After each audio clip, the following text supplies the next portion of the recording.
हमारे लिए सौभाग्य की बात है कि डॉक्टर नागेश्वर रेड्डी जी हमारे बीच उपस्थित हैं। नागेश्वर रेड्डी जी सिर्फ भारत के ही नहीं बल्कि विश्व के सर्वश्रेष्ठ गैस्ट्रोएंटेरोलॉजिस्ट हैं। Doctor Reddy sir Asian institute of gastroenterology AIG hospital जो कि हैदराबाद में स्थित है, जो कि विश्व का सबसे बड़ा गैस्ट्रोएंटेरोलॉजी हॉस्पिटल है, इसके फाउंडर एवं डायरेक्टर हैं।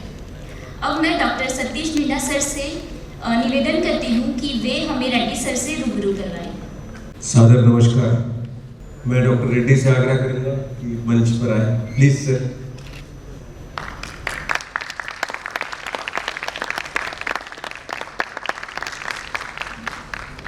It is an honor for a Shishya to introduce his Guru. I came to know Dr. Reddy by attending few of his workshops, but was personally introduced to him by none other than Dr. P.T. Chandramouli, who was the past president and he worked a lot for NMO. When I went to Hyderabad for training in endoscopy after my post-graduation, then when I met Dr. Chandramouli, he told me that Dr. Reddy's father and he were classmates. So that's how we came more closer. And since then, he also knows the working of NMO, and I had the honor of being trained under him. Dr. Reddy, as we all are aware, is one of the gems in medical practice which our country has produced, and we are proud that he has taken India into new heights in the field of GI endoscopy, especially the therapeutic endoscopy. He is a very simple, humble man associated with the grassroots, and I have seen him grow since I became attached to him in early 90s, and he takes care of his patients, and we know him that he has a good qualities of a clinician, researcher, academician, social entrepreneur and innovator.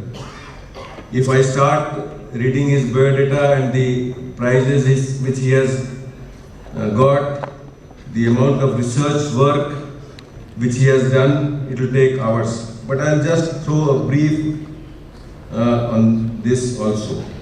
We all know that he has been awarded both Padma Shri and Padma Vibhushan for his services in the field of medical. He is an alumni of PGI Chandigarh, and he is a great academician and trained thousands. Though in biodata it is written 1,500, it must be in more than 10,000, which people have learned from directly or indirectly from him. He travels throughout the world. He is the founder, president of World Gastroenterology Association, only the Indian who has got the honor of this. And I think there are 52 Sundays in a year, and he hardly spends any Sunday in Hyderabad. He is either outside the country or attending some workshop or doing some philanthropic work.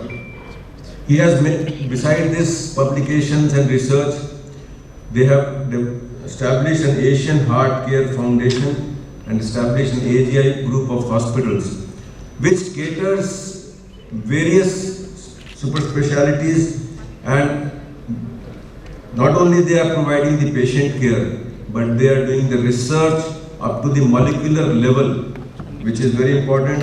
During COVID period also, they have done immense human work and also contributed in the development of vaccines, published many papers, did so many webinars, etc., which are very helpful to mankind.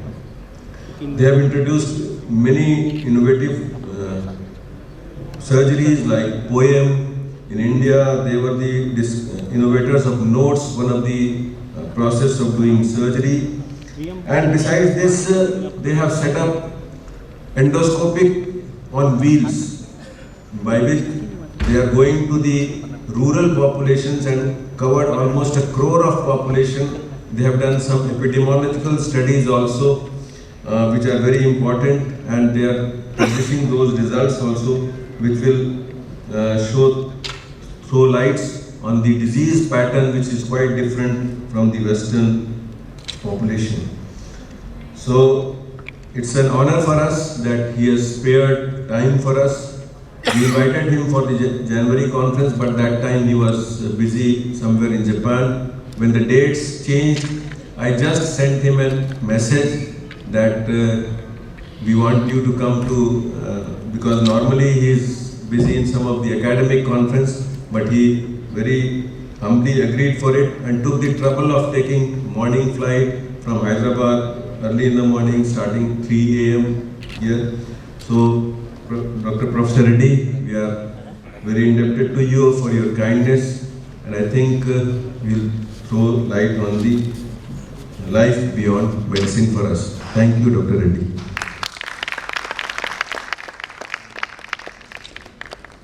About Reddy sir, मैं doctor B.N. Gangadhar sir से निवेदन करती हूँ कि वो आए और doctor Nageshwar sir का टोकन ऑफ रिस्पेक्ट से स्वागत करें.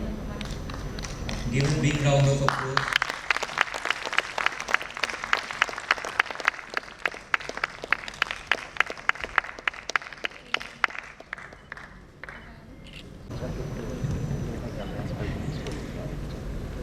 Friends, colleagues, and distinguished chairpersons. At the outset, I am extremely grateful to the NMO, especially my friend Dr. Satish Vida, for giving me this opportunity to be here this morning. I've heard a lot. In fact, I was very close to Chandramouli, and some of my friends who are involved with NMO, and I have a deep appreciation for the nationalistic component and for the fact that so many of you are striving for a better India.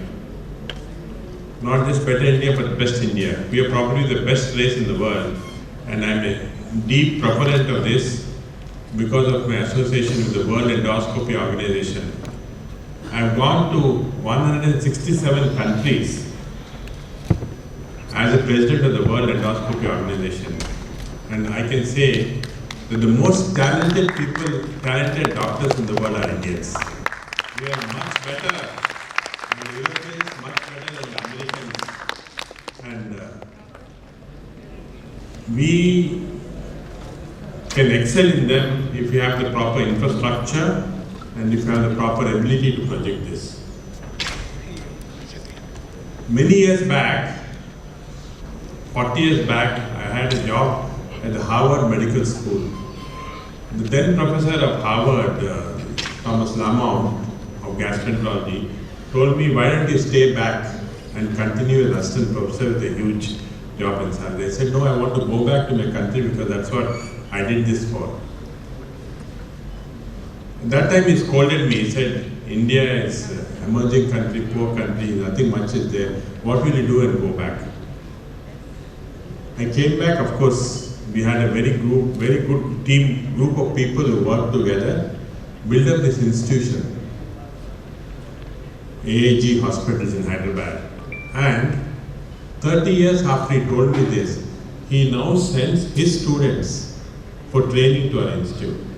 And he wrote an emotional letter telling me that I wanted to stop you 40 years back, but now I know why you went back and why your country is such a great one for training people. So I think this, for me, was one of the highlights in my career. But Satish asked me to talk on something non-gastro. He said, can you talk on life beyond medicine and disease?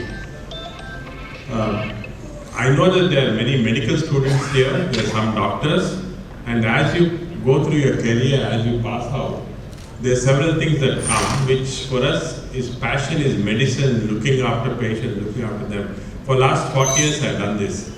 I have been doing only this, I didn't know anything else. But as you become wise, as you age, you realize that there's something beyond medicine, and let me tell you that. Of course, although I'm giving you a talk which sounds like retirement, I'm not retiring soon. And most of my talk is not evidence-based. If you go to literature, you don't find anything in the literature on this type of talk. Let me first start with this very famous book, Japanese book called Ikigai. I don't know how many of you read. Ikigai means the reason for being. And what is surprising is, Ikigai, the reason for being, was stolen or actually borrowed from an ancient Indian manuscript, the Upanishads. Upanishads very clearly said the reason for being. What is our reason for being? Our reason for being is two: happiness and success. The whole human race hinges on this happiness and success. We are totally different from the animal world because there the concept of happiness and success is different. But here we know that all happy people, all of you who are happy, are successful, but most successful people are not happy. Very paradoxical. But this is the whole concept of what our ancient manuscripts said and what Ikigai says. Now let me take you through something which is very interesting. Steve Jobs, one of the most famous person in the world because of the Apple iPhones, what we're using, when he was dying on his deathbed, he made this speech, which not many people know, a very famous speech. Steve Jobs was considered one of the most successful person in the world, but he was probably the most unhappy person who died. And he gave some messages which I think for doctors who are going in, especially students who are going into this world, the passion for medicine should go. He said that what he said in the final was a very critic of the wealth he had. He was a billionaire. He died of pancreatic cancer. If he was actually living now with this type of cancer, neuroendocrine tumor, he wouldn't have died. He would have been cured. But unfortunately, this was 10 years before, when we didn't have the discoveries for treating this type of cancer. But now, even in our institute, these patients can be completely cured. But he died at the age of 56. He said, I reached the pinnacle of success in the business world, and I am an epitome of success in everybody's eyes. Everybody thought he was very successful. However, aside from work, I had little joy in the end. Wealth is only a fact of life that I am accustomed to. At this moment, lying on the sick bed and recalling my whole life, I realized that all recognition and wealth that I took so much pride in have paled and become meaningless in the face of impending death. A philosophy that in India we have propagated for many, many years. That when you face death, at the end of death, all that you acquired, the wealth, the fame, the power, everything becomes zero. We come back to the zero. And this is very important. We can employ someone to drive a car for you, make money for you, but you cannot have someone to bear sickness for you. And this is the reason that as you become sick, you realize that you are the one who's sick. You can't have somebody else to become. Your driver cannot be sick for you, or your receptionist. Material things lost can be found, but there is one thing that can never be found that is lost, and that is life. Once, of course, we know that we can never book, and when a person goes into the operating room, actually when he was wheeled into the operating room, he said that he had yet to finish reading the book of life, healthy life. All of us, again, as medical professionals, we teach patients this is how you should be, exercise, do this, eat like this. But unfortunately, we don't have the time to follow this, or we don't actually follow this because of various other reasons. We teach, but we don't follow. Whichever stage in life we are right now, we will face the day when the curtain comes down, and especially for some of us who are growing old, the time is coming nearer. It will eventually come for everybody, we know that's how it is. But the most important thing in life is not the wealth that you acquire, the power you acquire, but it is love for your family, love for your spouse, and love for your friends. These three things are very important. Again, we neglect this as professionals. We are also busy that we tend to neglect this. And hence, as we grow wiser, we should realize that whether you have a $300 watch or a $30 watch, it tells the same time. All these fancy things is absolutely not worth it. Whether we carry a $30 wallet or a $300 wallet, it contains the same amount of money. It doesn't make a difference. All these fancy handbags that we see people carry is not worthwhile. The inner happiness does not come from material things of the life, but the inner happiness comes from the mates, the buddies, the friends, the brothers, the families. You sit and talk with them, the happiness that comes from it. This is the true happiness. This is the happiness that we miss because of our profession. There's a big difference in being a human being and being human. Being human is more important than being a human being. All of us are born human beings, but we have to realize to be human, and that is very important. If you want to walk fast, walk alone, but if you want to walk far, walk together. Like, I think this is what NMO is doing, and this is what I appreciate. We're working together, walking together. This is very important. Steve Jobs was one of the wealthiest persons on earth. He did not mock the wealth, but mentioned the meaning, true meaning of life and happiness. So that's why I said, all successful people are not happy. All happy people are successful. This is important. I draw your attention to this very, very important study, which is done in Harvard Medical School. Started very, very long back in 1938, almost 100 years old. More than 70 top papers have been published in all the big journals on this study. And this study, what it did was they took the graduates of Harvard Business School who passed out, followed them for 70 years, and some of them 100 years, to see at the end who are the ones who are happy. Now, Harvard Business School had presidents of the United States, had CEOs, everybody, all the big people. And when they followed them up for many, many years, at the end they found the people who were most successful and the most happy were not those who had the most power, who had the most wealth, but the people who were most successful and happy are those who network the best. That's why networking is important. Organization like this is important. If you network with a group of people with true intention that something must be done for society, that is what gives true happiness, not your wealth and power.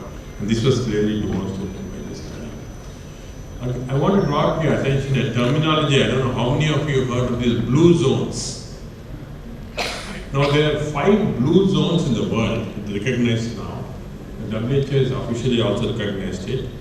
They are Loma Linda in United States, Costa Rica, and then Greece, Italy, Japan, Okinawa, a very famous island in Japan. These are the 5 blue zones. Now what do you mean blue zone? In these blue zones, people are the most happiest in the world.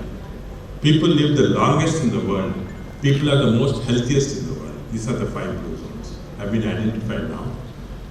There are several surveys have been done. Most of the people in these places live to an age of 90 years. The largest number of centenarians, the people living above 100 years in the world are in this group, these 5. So a lot of research has been done why these blue zones have come, why this has become so important. And there's a book I recommend for the youngsters here to take up and read.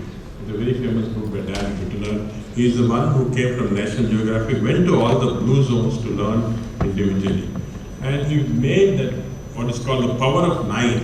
Why these blue zones people are living longer? Of course, there's a genetic component, but there's many important components. They find that each of them has a purpose in life. They wake up with a purpose. They reverse the disease. They have vegetarian-based meat. They eat only 80%. They don't eat full. The family comes first in them. They surround themselves with the right tribe, and they all belong to a religious community. Then power of 9 is the power of NMO. I find it exactly a similar principle that you have. This power of 9 is the one which has led to healthiest people in this world. So it's very important that all of us introspected have this so-called Me Too time concept also, where you take off 1 hour of each day, you're doing whatever you like best. Meditation, yoga, concentration, whatever you want, you do for 1 hour. This 1 hour belongs to you, not to the patients, not to the family, not to the society. It belongs to you. And this Me Too time has made a lot of difference in prolonging lifespans and making people healthy. Because I said success is being happy with what you're doing now. If your success is not related to money, power, and so on. And I find this often that success is not an accident. Many people say, oh, we became successful by accident. Not an accident, it's a result of an attitude. Because if you think you can do, you can. If you think you cannot, you cannot. Both the ways you are right. But the successful people are the ones who decide that they can do. Again, it's a very interesting book I'd like to get your attention to. It talks about 4 types of people. And again, as you look at this, analyze yourself. Which type do you belong to? The first type is do nothing. I want to be successful, but he won't do anything. He just wants to. They are born in rich family. The second is normal action takers. They are average people, working the clerk in the bank or a small hospital, a regular doctor, average life, average goals, average outcomes. They're average in everything. And this is a large chunk of people, 60 to 70% of the population. The third group is retreaters, and they are the failures. Since they fail, they don't want to take any risks, they retreat into their shell. But the most important people are massive action takers. I dream big, I struggle to achieve my goals. You dream big, you're frightened to fail, then you won't achieve it. You dream big, invariably you will achieve if you do it in a proper way. So this is the 4 categories, and think how you fit into which category and shift from one category to another category. Very important. Dasgupta is actually one of the most famous Indians in business. He headed the McKinsey for several years. Unfortunately got into a scandal later, but very intelligent man. Once he came to our institute as a patient and asked him, what is the reason for your success? He was head of McKinsey all over the world. All the presidents were after him, all the prime ministers were after him, taking his suggestions. In fact, he built the International School of Business in Hyderabad of ISB. So I asked him, what is the reason for it? And he told me this very simple, that whenever he comes to a comfort zone, whenever he thinks he's achieved everything in that part, he raises the bar, he goes to a higher zone. So these are again very important to all of us. Whenever we feel comfortable, we think we have done things, okay, I've become a professor, I'm teaching, or a student, I passed my MBBS, what else to do? Raise your bar. You go, you think of doing a postgraduate degree, raise your bar, go think of super special degree, raise your bar, think of community service. So every time you raise your bar, you become more and more successful. This is very important. This is actually a muffled picture, but I had dinner with a very famous industrialist once.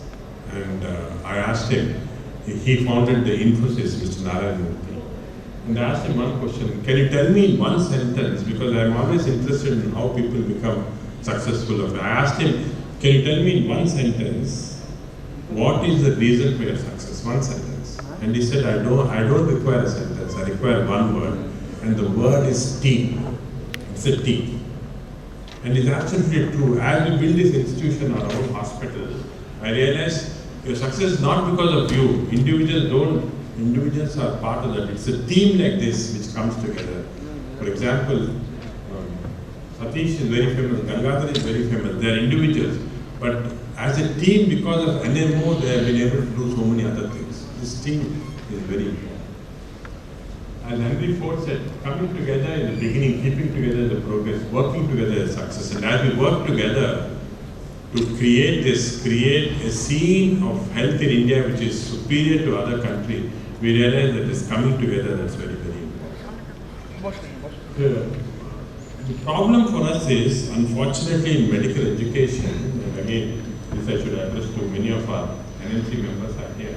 In medical education, the problem is that we don't teach how to behave in a team.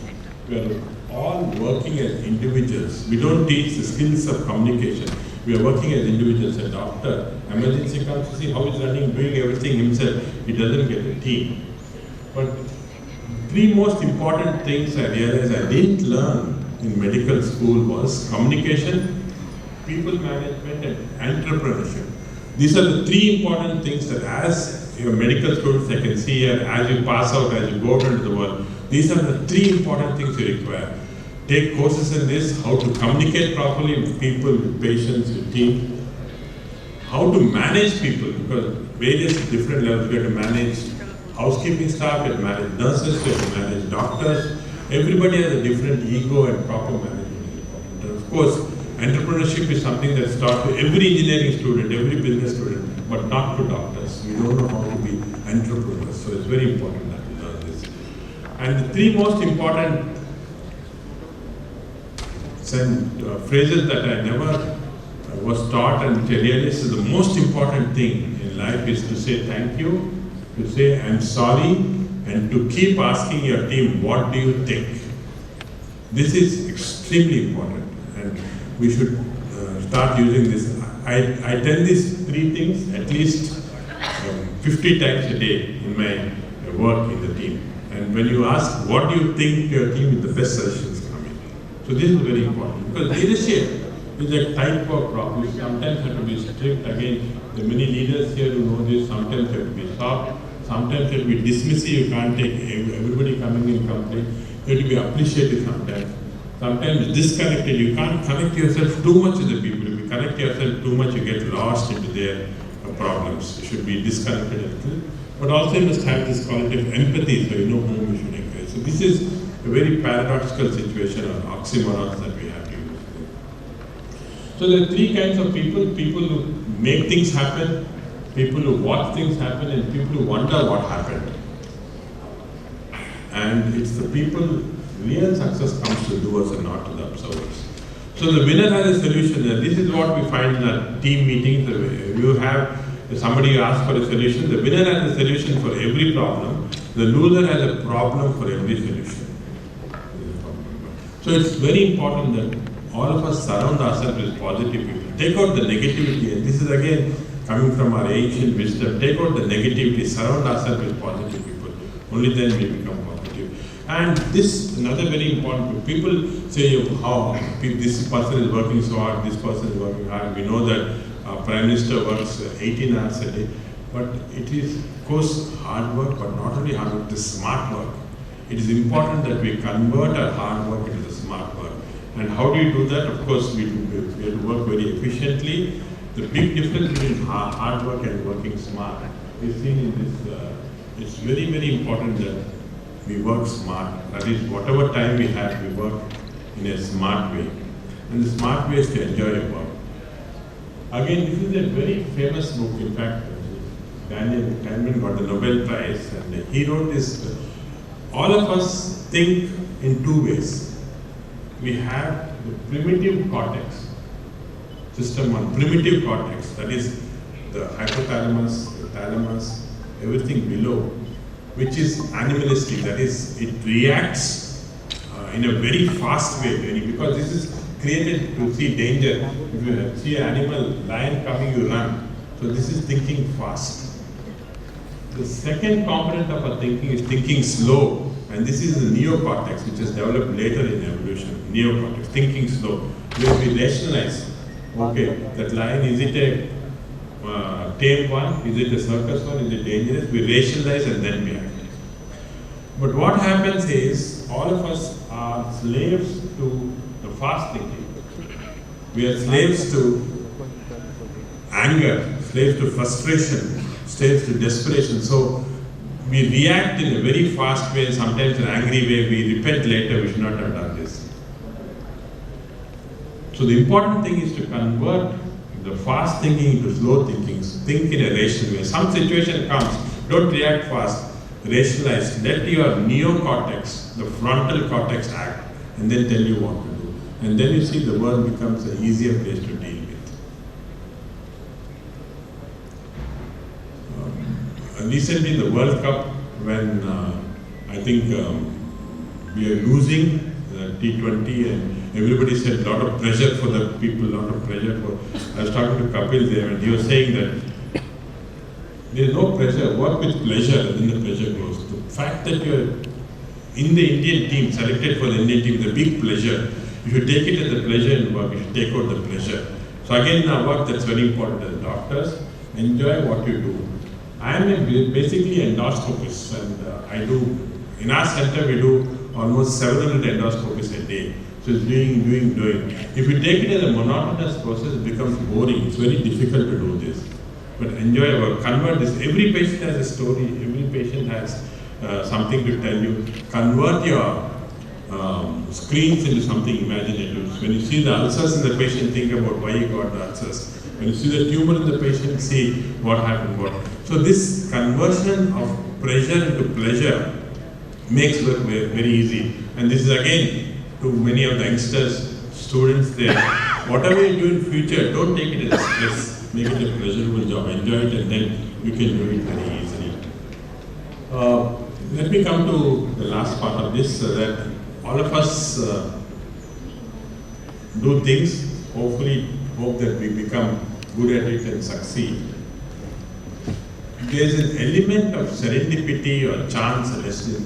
It's destiny, people call it destiny, but there's a chance, and I say it's a serendipity that happens in life. Sometimes you don't know why it happens, and that is when it makes a difference in our lives. I started practice, I think, Satish knows this, in a very small place. I came back from PJ Chandigarh, from US. I didn't have much economic resources. My father was a small professor, so we didn't have money. I started practice in a small place called the Medinova Diagnostic Services. I was doing a lot of endoscopies, very busy at that time.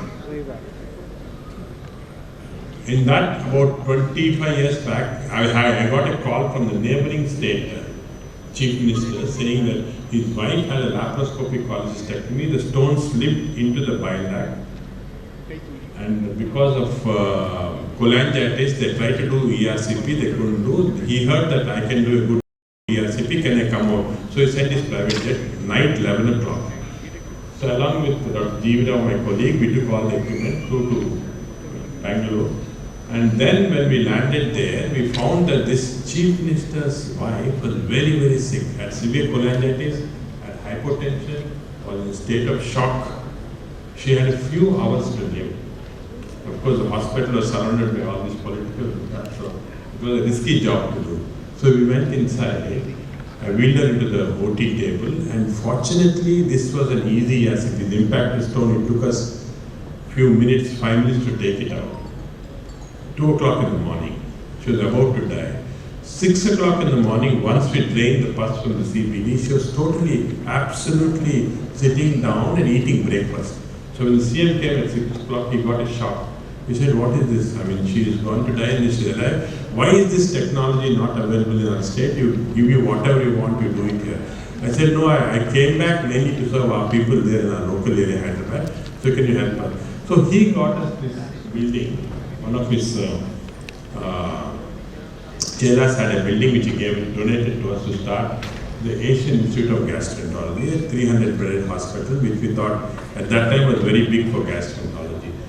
Soon we were the only gastroenterology center. Again, Satish has visited this several times, our old hospital. It became very full. Too many patients because it was one of the few centers in India only doing gastro. So at that point of time, this is about 10 years later, one of our then Chief Minister of AP, Andhra Pradesh, came in for consultation. And knowing that he was the Chief Minister also, people didn't allow him. Because everybody was fighting, my chance, my turn first. So he saw this, he was shocked. He said, why are you working like this? Why don't you get up? I'll give you a lot of place. Can you make the best hospital in the world? I said, okay, give it to us. I can't promise the best hospital in the world, but we'll make the best gastroenterology center in the world. Because, and this is the land he gave us, 10 acres, a new hospital. So this is the new hospital that we built in Gachibowli. Whenever I go abroad, being the president of the world, and I see that there are very inferior, talented people doing procedures, but it was all in the infrastructure which was very high-end. So my mission in life was, we should build the best infrastructure in endoscopy in the world in India. That was my whole thought. It came together in small ways, but finally we should. And just look at what happened. You can see the building we gave us. We started building this. It turned out to be the world's largest gastroenterology hospital. And then as the building has come up, you can see the surrounding area also getting transformed. The whole Gachibowli area got transformed. And over the 4 years that we built this hospital, started getting functional by 2018, we had 2 blocks, the research block on the left side, and we have the regular clinical block. It got transformed completely. And of course, as I said, because my aim was to make it into an endoscopy unit of Mali. We built this with passion. We have 40 endoscopy rooms, all of them nowhere comparable to anywhere else in the world. And you can see this everything with the units that we have. Recently, I got a call from the British Hospital Building Societies saying, what is this hospital AIT? Where is Hyderabad? Is it in India? And so on. I said, yes, it's in India. We are the hospital. I said, why are you calling? He said, all these years, the endoscopy units are ranked by Q1, Q2, Q3. Q1 has been the Mayo Clinic in US. All these years, Q1. And suddenly they found 2 years back, the Q1 has become a hospital in India and the Mayo Clinic has become Q2. So the surprise, what is this place? So the whole delegation came, they came and saw the hospital, and the whole delegation started seeing, what was it that was created. And now, Indian hospitals' imprint is copied all over the world, in Japan, US, Britain, everywhere.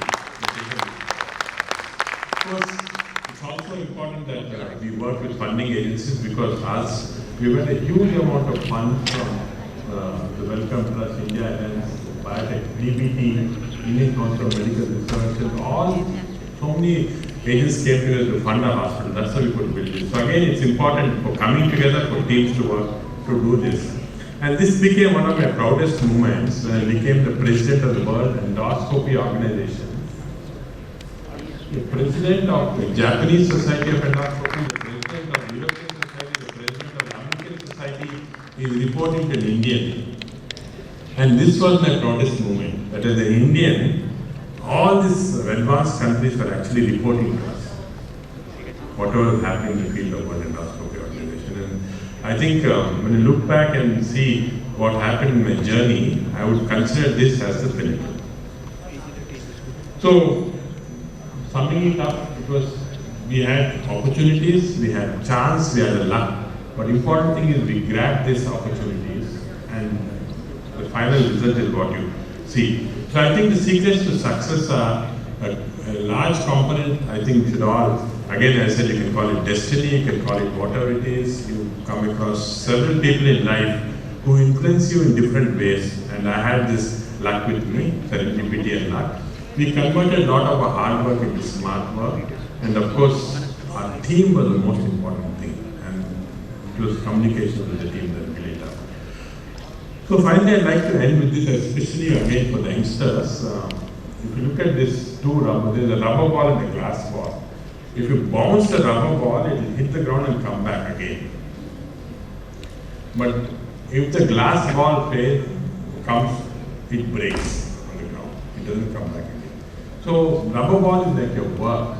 You can lose it, you can get it back, you can come back, you can go to different places. But glass ball is your family, friends and health. Don't drop it down. Once it's broken, it's broken. This is a very, very important message that I'd like to tell you all. And the 5 mantras that I would suggest is, don't miss opportunities. They always come to everybody. It's how you look at the opportunities. Enjoy your work. That's very, very important. Don't make it work. Make it enjoying things. Socialize. Family and friends are very important. Of course, physical activities. So this is, of course, our hospital, and our team is our team that you see here. We now have about 400 consultants and 200 junior doctors, so 600 of us all coming together, working together in the same way. It's a team that has made a difference, and I can see this team here also that's going to make a difference for the future of health in our country. And again, thank you, Satish, for giving me this opportunity.